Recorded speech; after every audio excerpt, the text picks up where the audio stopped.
Introvertendo, um podcast onde autistas conversam.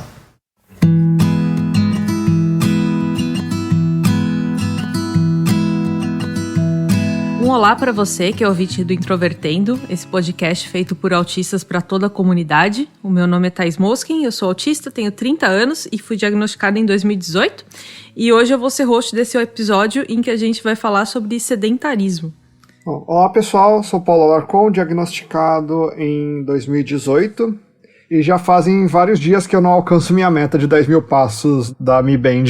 Eu sou o Maicon Lian, o gaivota, sedentário profissional há 3 anos e autista diagnosticado desde os 14. E você pode encontrar a gente no Facebook, no Twitter e no Instagram procurando por Introvertendo e também no nosso site, introvertendo.com.br. E você pode nos apoiar pelo PicPay ou pelo Padrim, além de poder ajudar muito e sem gastar nada nos divulgando nas suas redes sociais. E se você ouve a gente pelo Apple Podcasts e puder nos avaliar e deixar um comentário, isso também nos ajuda bastante. O Introvertendo é um podcast feito por autistas com a produção da Superplayer & Company. Existem alguns estudos que fazem algumas correlações entre autismo e sobrepeso e benefícios da atividade física para pessoas com autismo, mas eu queria começar essa conversa falando sobre uma coisa que, apesar de não ter um embasamento científico aqui, tem uma relação com como foi a nossa vivência, é uma coisa que a gente traz bastante aqui no Introvertendo. Então, o que leva a gente a fazer exercício ou a ser mais sedentário. E, do meu ponto de vista, tem uma questão relacionada tanto ao nosso modo de vida ali, começando na escola, com a dificuldade de interação que existe ali na aula de educação física, costuma ser um momento mais caótico, que muitas pessoas, muitas crianças gostam muito, e que para algumas outras crianças é o terror. Eu era uma dessas crianças para as quais esse momento era terrível, porque tinha um monte de gente gritando e se encostando, se empurrando, e eu não conseguia entender muito bem o que estava acontecendo ali, era uma situação bastante incômoda. E eu comecei a atrelar esse meu problema com a educação física com vários outros esportes. Então eu passei a maior parte da minha vida relacionando esportes como algo ruim, algo que para mim trazia mal-estar. E eu demorei muito para descobrir que existiam muitos outros esportes e que as coisas podiam ser diferentes. Então eu queria primeiro saber de vocês, Maicon, Paulo, se vocês tiveram também esse tipo de vivência, essa experiência negativa do esporte quando vocês eram principalmente crianças. Eu era sempre o tipo de pessoa que era o último a ser escolhida, o que sobrava ia pro time que tivesse faltando, ou era o café com leite, né? Enfim, um time ia ficar com um a mais, esse um a mais ia ser eu, e eu era tão ruim nos esportes que eu não conseguia contar realmente como um jogador útil. Em algumas situações já chegaram até a falar que eu mais atrapalhava do que ajudava. No princípio, né, o esporte aí mais comum era futebol. Eu demorei muito tempo para entender quais que eram as regras do futebol, então eu não sabia o que fazer a não ser chutar a bola, mas não sabia para qual lado chutar a bola, né? Parece que as crianças pegavam isso de forma automática, né, observando os outros, mas eu não compreendia e acabava ficando de lado. Então, eu sempre fui uma pessoa péssima na escola, na educação física. Isso foi até mais ou menos meus 13 anos, quando eu encontrei um esporte que eu gostava, mas não significa que eu era bom, que era o basquete, mas eu peguei gosto e teve gente que me explicou como é que funcionava e aí eu comecei a jogar, mas até os 13 anos eu era bastante sedentário, né? Essa foi a primeira fase de sedentarismo que eu tive. Realmente havia essa dificuldade da interação tanto na educação física como com as outras crianças mesmo nas peladas do bairro, né? No meu caso, isso foi uma das coisas que eu meio que fui salvo pela minha capacidade de não ligar pra nada que, né, principalmente nessa época, simplesmente tá cagando pra esse tipo de interação social. Por exemplo, quando chegava a hora do recreio, essas coisas, eu simplesmente tava tão focado em puta que pariu, que bichinho diferente vai ter debaixo daquela pedra que eu tô olhando já faz um mês no recreio. do que a puta que pariu as outras crianças estão me excluindo porque eu prefiro ficar olhando os bichos debaixo das pedras do que ficar interagindo com elas. Foda-se, eu tô cagando pra elas, os bichos são bem mais interessantes. Daí o único problema que eu tinha era quando chegava na hora de educação física mesmo, mas assim, novamente, eu tava menos interessado naquela situação social ali, eu tava menos interessado no que as pessoas achavam do que eu queria com aquela interação social, e era mais um saco de tipo, puta que pariu, finalmente a gente saiu daquela porcaria de sala, finalmente eu posso andar e eu tenho que fazer algo que estão mandando pra mim, vá a merda. Então, basicamente assim, o que me irritava mesmo, por exemplo, essa questão de ser sempre o último a ser escolhido me irritava muito mais, porque, puta que pariu, eu tinha que ficar sentado lá até alguém me escolher, e isso é um saco do que... Ah, mas que saco, hein? Estão me excluindo de novo, tipo... Eu não tinha essa noção de que as pessoas estavam me excluindo, ou de que isso era relevante de alguma forma, não. Eu simplesmente queria me mexer, porque eu passei a maior parte da manhã sentado numa cadeira, com o mínimo de estímulo. O que me ferrou um pouco nisso foi no ensino médio, porque eu fui para uma escola em que simplesmente era tudo cimentado, tudo era uma quadra fechada, que os professores viviam enchendo o saco, que era a melhor quadra da cidade, e para mim era um saco, porque era basicamente um piso de madeira estéril, com paredes estéreis e nada para chamar minha atenção lá. Então no ensino médio eu era obrigado a ficar geralmente sentado, porque daí, nessa época, os professores eram bem mais liberais, você raramente tinha que ser obrigado a fazer algum exercício, fazer alguma coisa. Minhas aulas de educação física no ensino médio eram compostas de ficar sentado até a aula terminar, porque não tinha nada para eu fazer lá. Esse ponto que o Paulo comentou de mais atrapalhar do que ajudar, eu certamente era uma dessas pessoas que mais atrapalhavam do que ajudavam em todos os esportes que a gente teve na educação física ao longo dos vários anos. Eu lembro que em muitos momentos eu perguntava para o professor se eu não podia ficar estudando a teoria enquanto as pessoas estavam ali jogando. Eu não podia, sei lá, ler um manual, alguma coisa desse tipo, que era alguma coisa da minha preferência. Hoje eu entendo que a ideia de ter os esportes na escola é justamente para tentar melhorar o entrosamento entre as crianças, melhorar a interação mesmo entre as crianças, mas se a gente for pensar hoje em dia com o que a gente sabe sobre autismo, esse é um processo muito pouco inclusivo. Então, o programa de educação física como um todo, para mim, pelo menos, me parece muito focado em quem é neurotípico, e quem não for, provavelmente vai ser excluído daquilo, não vai conseguir absorver o que é a proposta, e muitas vezes vai sair com esse tipo de sensação de que aquele é o momento perdido, aquela é a pior aula, a pior disciplina, e por aí vai. Não sei se vocês já chegaram a pensar sobre isso, mas vocês têm alguma ideia ou algum conhecimento de programas relacionados a esporte que sejam mais inclusivos nesse aspecto e que realmente funcionem bem para pessoas mais parecidas com a gente? Olha, eu sinceramente não conheço. As minhas experiências positivas com esportes foram como atividades fora da escola, né? Eu vejo que a ideia da educação física seria isso de combater o sedentarismo das crianças, né? Incentivar as crianças e os adolescentes depois a praticar uma atividade física, mas talvez ali no meio também identificar alguns possíveis talentos para esportes que depois poderiam ser lapidados. E isso é com certeza muito focado em pessoas neurotípicas. E na prática, na verdade, acaba sendo alguma coisa como deixar a galera jogar bola, jogar vôlei e não encher o saco, né? Eu tenho realmente a sensação de que geralmente as experiências positivas que a gente tem em relação aos esportes a gente acaba encontrando por nós mesmos, digamos assim. E depois que eu já era adulta, eu comecei a fazer caminhada. Gosto muito de sair andando enquanto eu estou ouvindo alguma coisa, por mais que eu não absorva bem informação apenas ouvindo, mas eu ficava ouvindo podcasts de várias coisas enquanto eu estava andando. Ou então fazer yoga para mim também é uma coisa que hoje em dia é bastante agradável.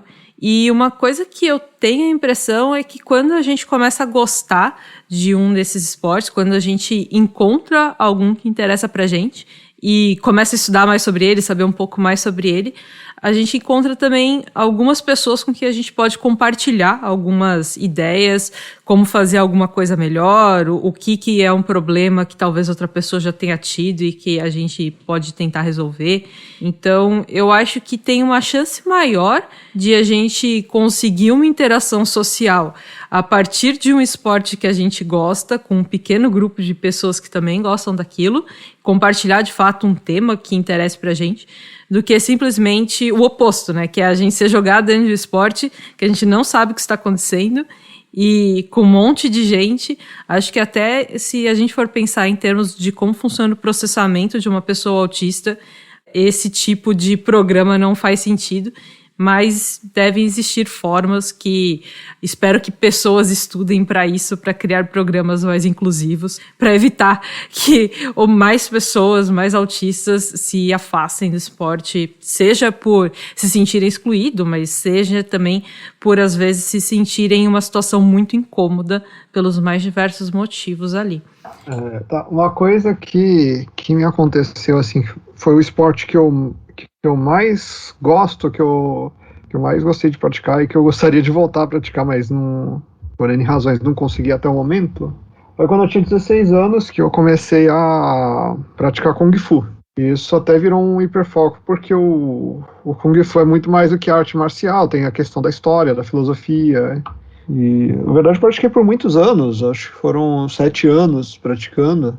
Avancei bastante. O problema é que depois eu fui embora da cidade onde eu morava com meus pais e não consegui mais achar academias, né? Na cidade onde eu moro não tem academia do Kung Fu e acabei parando. Todos os exemplos que a gente deu foram sempre ou esportes que você pode fazer sozinho ou com no máximo outra pessoa do lado. Assim, não tem uma necessidade de um grupo social, por exemplo. Geralmente na escola que eles vão pedir mais são para esportes mais sociais, assim, esporte de bola, em que você pode juntar times maiores para ter um engajamento maior.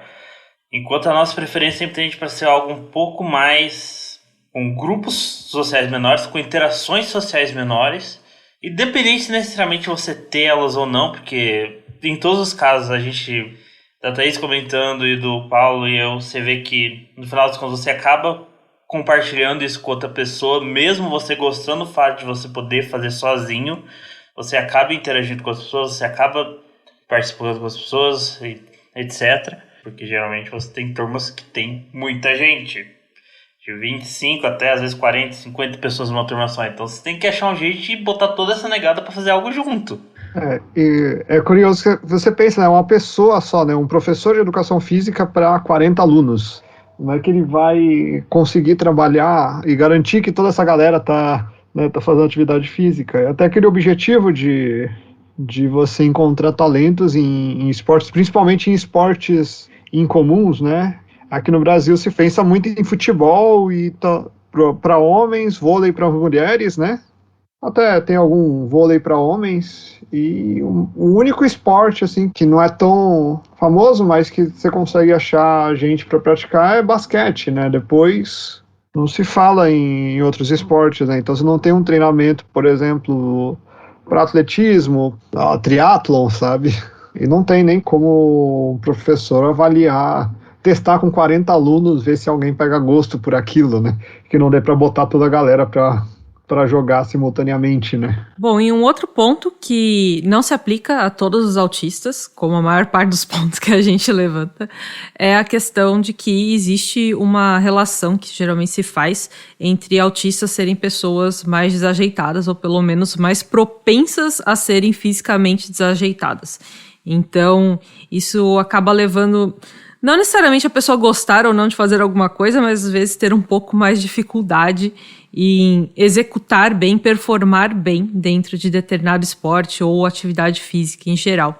Vocês querem comentar alguma coisa a respeito disso, pessoal? Eu levava muito tempo e dependia de muita repetição para conseguir aprender um movimento qualquer, seja dos mais simples aos mais complicados. Obviamente, conforme eu fui aprendendo certos movimentos, eu fui facilitando também eu aprender ali algo um pouco mais complexo. Mas eu nunca tive a mesma desenvoltura que a maioria das outras pessoas da minha idade, do meu porte físico, né? No meu caso, de novo, isso acaba sendo muito sazonal, assim, porque eu tenho uma coordenação motora, assim, horrível. Como isso me afeta vai depender do meu interesse naquele esporte que eu tô praticando. Eu ia lá, eu era obrigado, tipo, eu tacava uma bola, não importa se era com a mão, com o pé, com o peito, com a cabeça. Ela nunca ia no lugar que eu ia querer, eu simplesmente sabia que ela não ia no lugar que eu ia querer, eu simplesmente só fazia aquilo por obrigação, porque eu não tinha interesse nenhum naquele esporte, eu tinha noção da minha completa falta de finesse motora, então que se dane, eu simplesmente vou chutar aqui pra falar que eu tô fazendo alguma coisa e bora pra próxima coisa. Quando isso acontecia em algo que eu tinha interesse, por exemplo, na natação, acabava que tinha um efeito contrário. Isso me motivava a fazer algo que eu tenho até hoje muita dificuldade, que é repetição. É horrível pra mim repetir qualquer coisa, fazer qualquer tipo de ação repetidamente. O que é irônico, apesar de eu ter autismo, uma das coisas mais estereótipas do autismo ser o comportamento estereotipado, ser o comportamento repetitivo. Eu sou horrível nisso, eu tenho uma dificuldade enorme. É o que leva muitos médicos a quererem. Provavelmente eu tenho autismo e déficit de atenção junto. Quando entra o interesse no meio disso, acaba que eu simplesmente faço as repetições assim, de raiva, porque eu começo a ficar puto com a minha falta de coordenação motora e eu repito. Se eu tenho interesse prévio, acaba que isso é benéfico, porque vai ser uma motivação a mais aí pra eu conseguir. Se eu não tenho interesse, eu simplesmente vou usar isso como desculpa mesmo. E foda-se, eu não vou fazer isso, eu não vou me forçar, porque eu sei que eu não vou conseguir. Então foda-se. Então a gente já tratou aqui sobre várias das dificuldades que nós já experienciamos ao longo das nossas vidas e que tem alguma relação entre o autismo de cada um de nós com a nossa afinidade ou não por práticas físicas e que podem levar em muitas pessoas a um sedentarismo ao longo de muitos e muitos anos, talvez ao longo de uma vida inteira de uma pessoa. E agora a gente vai falar um pouco sobre relações entre autismo e sobrepeso, porque o sobrepeso pode ser causado por várias questões relativas ao autismo, incluindo o sedentarismo que a gente estava comentando até agora, a alimentação, dependendo do que a pessoa come, às vezes tem dificuldade em ter uma variedade alimentar, uma alimentação, entre aspas, boa, e também pode ter relação com medicações que a gente toma. Então, eu queria que vocês comentassem um pouco a respeito disso. Começando com a questão da medicação, né, existem vários medicamentos de uso comum, nos casos de autismo, que eles têm como efeito colateral o ganho de peso. Para mim, um caso bem marcante foi o caso da risperidona, que inclusive eu faço uso. Na época que eu comecei a tomar risperidona, na verdade por muito tempo depois também, né, eu estava numa situação que eu diariamente fazia uma caminhada até meio forçada para chegar ao quase 3 quilômetros por dia, né? E eu tinha um determinado peso que já permanecia há muitos anos, né? O meu peso girava na casa dos 75, 76 quilos. E depois que comecei a tomar risperidona, sem fazer nenhuma alteração na dieta e no meu padrão de exercícios, rapidamente esse peso foi aumentando ali. Eu ganhei cerca de 15 quilos em um ano. E aí eu estabilizei na casa dos 90 quilos. E foi bem marcante isso, porque, como eu disse, eu não tinha alterado nada na rotina. E é de fato um dos efeitos colaterais desse medicamento. Existem outros que também têm efeitos colaterais similares, mas esse parece que é o medicamento que tem maior incidência desse efeito colateral. Vocês tiveram problemas também com alguma medicação? Eu já cheguei a tomar risperidona, mas no meu caso coincidiu com a época que eu basicamente tinha dinheiro para metade das compras do mês, então meio que se ele deu algum efeito de aumentar peso, definitivamente naquela época eu não ia perceber, mas no geral tenho um problema de remédios não fazerem o efeito que eles deveriam comigo, e mais para eles não fazerem efeito nenhum, na melhor das hipóteses. E em relação à alimentação, vocês já perceberam alguma mudança nesse padrão? Com a alimentação já a história já muda, porque como desde quando eu era pequeno o conceito de uma rotina era inexistente para mim, o mais perto que eu tive de ter alguma coisa parecida com uma rotina era quando eu morava sozinho, mas aí é mais porque eu basicamente não fazia nada o dia inteiro, então eu acho que é forçar a barra chamar isso de rotina. A alimentação sempre foi um problema para mim, porque como eu não tinha rotina para nada, e isso inclui a alimentação, o meu padrão de comer é: se eu tenho uma oportunidade para comer, eu vou comer, porque eu não sei se quando vai ser a próxima oportunidade para comer. E nem sempre está relacionado à preocupação de realmente se vai ter comida em casa ou não, mas pela questão realmente de eu não tenho algo parecido como uma hora para comer a maior parte do tempo, então é bem capaz, se eu ficar aqui e eu não aproveitar a hora que eu tenho agora para comer, eu simplesmente vou esquecer por um bom tempo de comer. E eu não gosto de ficar com o estômago vazio, ele fica meio zoado, então é melhor aproveitar a oportunidade. Depois, quando isso acabou se tornando um problema mais financeiro mesmo, eles viram algo praticamente mecânico, inconsciente, assim, tipo, até hoje, se eu tenho a oportunidade de comer, eu vou parar e eu vou comer, porque eu não sei se amanhã eu vou comer de novo. Então, é melhor garantir do que remediar. E como assim, novamente, eu não tenho rotina, acaba que esse estilo de puta que pariu, eu vou comer sempre quando dá certo, não é algo muito bom, porque quando eu tô assim, andando 12 km por dia, fazendo trilha no fim de semana, me enfiando no meio de mato, praticando esporte ali bonitinho, beleza, não é nenhum problema. Eu tenho uma facilidade enorme para perder peso. Eu basicamente só preciso sair e andar e eu já tô perdendo peso. Então isso acaba até sendo benéfico, porque se eu tentasse regrar minha alimentação, provavelmente eu ia acabar comendo menos do que eu preciso. Mas em casa agora, como eu tô impossibilitado de estar fazendo essas coisas com a mesma frequência que eu fazia, eu dou sorte se eu conseguir andar 6 km num mês, sendo que eu fazia 12 por dia. Acaba que isso acaba ferrando bastante. No meu caso, é diferente. Eu tendo a ter horários bem definidos para as refeições, mas eu tenho um problema. As comidas que eu mais gosto não são exatamente as mais saudáveis, né? Tenho um grande gosto por massas, por queijos e por doces. Se depender de mim, eu vou comer isso. E eu preciso me regrar muito para variar a alimentação, colocar as saladas e tudo mais. E aí o que eu faço? Eu coloco a salada me forçando a comer salada, e eu começo a comer a salada primeiro porque eu quero deixar o bom para depois. É isso que eu faço. E essa é uma questão bem complicada, na verdade, para bastante gente, né? Bastante autistas, quando tem essa tendência a ter a seletividade alimentar e não variar o cardápio, ficando muitas vezes com uma alimentação que é muito rica em gorduras e açúcares. É o caso que tende a acontecer comigo. Felizmente, eu tenho uma esposa que pro bem e pro mal é o oposto de mim, então precisa variar bastante a alimentação dela, senão ela simplesmente enjoa.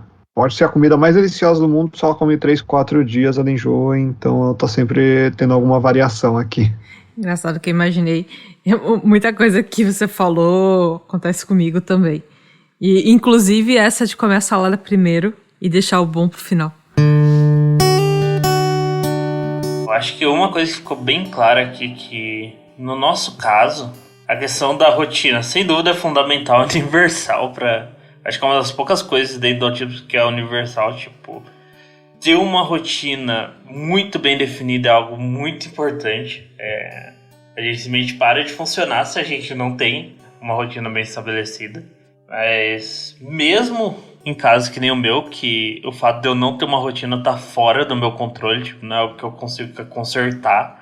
Mesmo nesses casos, ainda tem como você se virar, porque uma coisa que a gente mostrou aqui muito é que você conseguir achar algo que é do seu interesse pode ser assim, mudar completamente sua visão quanto a isso, tipo, eu não sei como que você faria isso tanto com comida, tipo, isso eu acho que vai mais para um segundo episódio de culinária, mas na questão dos esportes, quando a gente demonstrou aqui, a diferença é o mundo entre algo que você tá interessado em fazer e algo que você não quer fazer nem fudendo, tipo, e uma vez que você achou algo que você gostou de fazer e você consegue fazer aquilo, isso vai fluir muito mais fácil do que você tentar se forçar a praticar algo que você não quer, ou pior ainda, você ser forçado por alguém, tipo, aí fica muito, muito pior mesmo.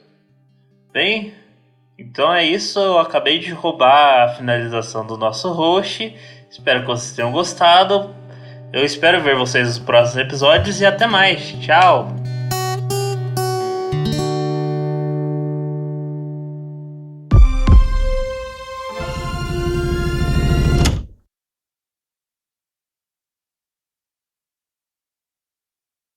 E provavelmente não é assim que a gente termina os episódios, mas tudo bem, pode terminar agora, Thaís. Não, mas não precisa ser terminado pelo host também. Teve vários episódios, inclusive, apesar de que eu já falei isso pro Thiago, que teve vários episódios que eu achava muito estranho, que simplesmente o episódio terminava. Não tinha um fechamento. Era tipo, eu acho tal coisa, ponto. E acabou o episódio e começa o próximo. Ué, mudamos de assunto? O que está acontecendo? Eu gostava quando os episódios tinham a leitura de e-mails, que acontecia muito menos vezes isso, né? Eu também achei bastante boa. Pode colocar, inclusive, a última parte. Desculpa, Paulo.